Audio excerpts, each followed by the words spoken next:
Now time for the 7 things you'll be talking about today. Number 7. We kind of started this conversation yesterday, and I'm glad to continue it. Huntsville residents expressed some concerns that renaming a road to Martin Luther King Jr. Highway could lower property values, which is true, by the way, okay? Which is true, but you also have some issues about historical recognition and the reality is of economic impact. Okay, that's the truth here. The realities of economic impact on your community or on your road when you change it and on the property beside it, it's there. And that's a real concern. And this person's going to be treated like he's insane. But it's a real concern. And if you knew naming the road something was going to hurt your property value, I don't think you'd really care who the honorarium is. You're still concerned about your property value. That's fair. Number 6. United States Senator Katie Britt criticized Democratic opposition to President Donald Trump's deployment of the National Guard in Washington, D.C.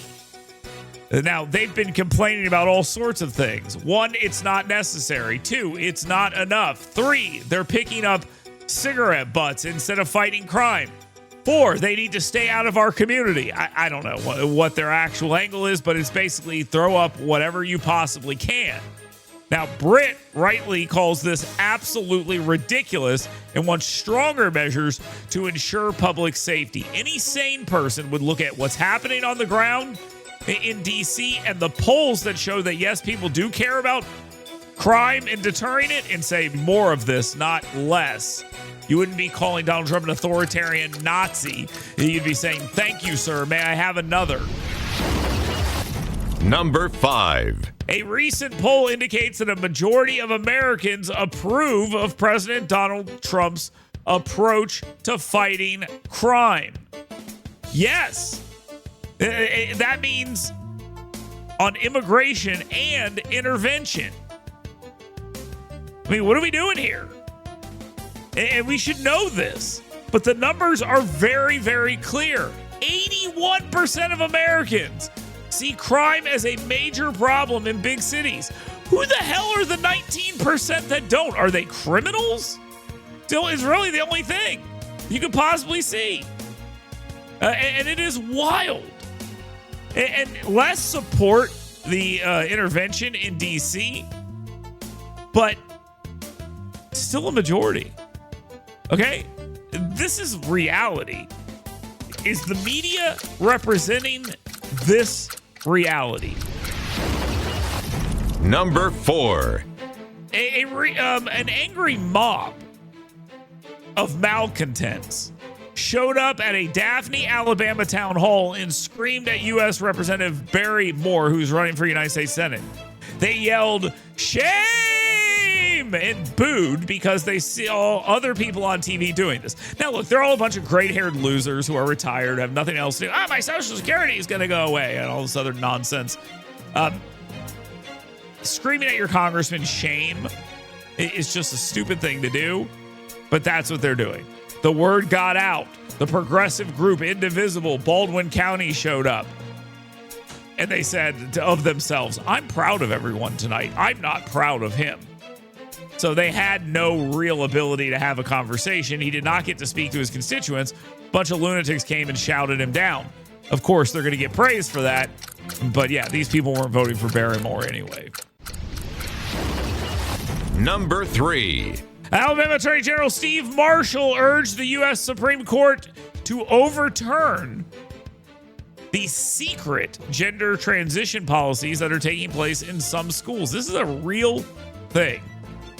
Alabama Attorney General Steve Marshall is once again standing with parents to be able to protect their own kids in a way they see fit. 22 different states joined in filing a brief to the U.S. Supreme Court supporting parental rights and ending a policy of social transitioning without parental consent. That's happening in Massachusetts. He said this: parents do not surrender their constitutional right when they send their kids to public school. Nor should government bureaucrats be allowed to hide life-altering decisions from mothers and fathers. That is pretty damn simple. Okay? It is pretty damn simple that the school shouldn't be doing this. It's outrageous that the school ever was. Number 2. A shooting at a Minneapolis Catholic school during the first mass of the school year by a transgender degenerate named Robert Westman, who killed himself after opening fire through a church window. It ended up killing 2 students and wounding 17 people. The conversation in the media is over whether or not we're being too mean to transgender people and gun control. I mean, we have people on television crying that people are being mean to transgender individuals over this, which they shouldn't be mean to anyone that's not involved in this, but we should also tell the truth about what's happening here. A transgender degenerate freak was unable to accept who he was, so he decided to make young children pay for it. That is the base level of this conversation. We can offshoot from anywhere you want, but that's where it starts. Now, time for the number 1 thing you'll be talking about today. Much to the chagrin of our friends in the national media, the awful bastards that they are,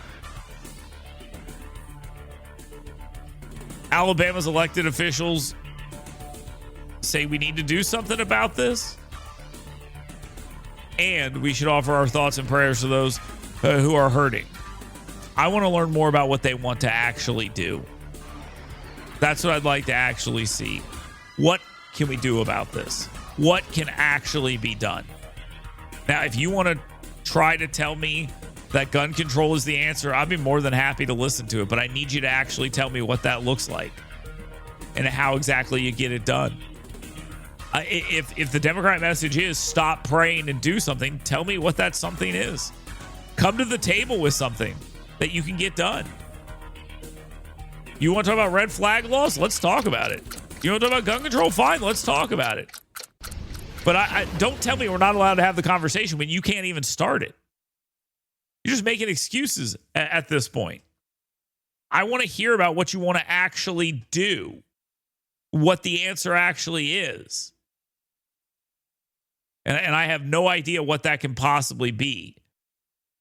Now, I'll give you an example of kind of the weakness of this. Terry Sewell writes this: Congress cannot continue to sit by as innocent lives are taken in our schools and places of worship are turned into war zones. We must act to end gun violence. We must do it now. What does that mean? Just tell me what that means. You're a member of Congress. What does it mean? So just tell me what it means, and I'd be more than happy to hear more about this.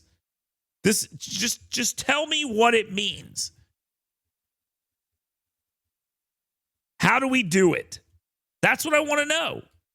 And there is no even attempt to answer it. It's just scolding you for not doing it. That's all I want to know. Just tell me what it means and how we're supposed to do it. If you're a left-leaning person and you have a solution, if you're a right-leaning person and you have a solution, please, I'm asking you today, tell me what it is. Don't scold me for being on the wrong side or having uncouth opinions or any of that stuff. Just tell me what you want to do. That's all I'm asking you to do. You claim that this could be fixed. Tell me how. 866-494-WVNN, 866-494-9866. That's all I'm asking for. Please, just tell me. You claim we have to stop this. We must do it now. Okay, what is the path to stopping this? Please, just tell me. I'm asking you, and I mean that. Just tell me what the answer is. 866-494-WVNN. Let's take a quick timeout. Get WVNN's Dale Jackson's 7 Things You Should Be Talking About Today right in your email box every morning. Go to yellowhammernews.com and sign up today.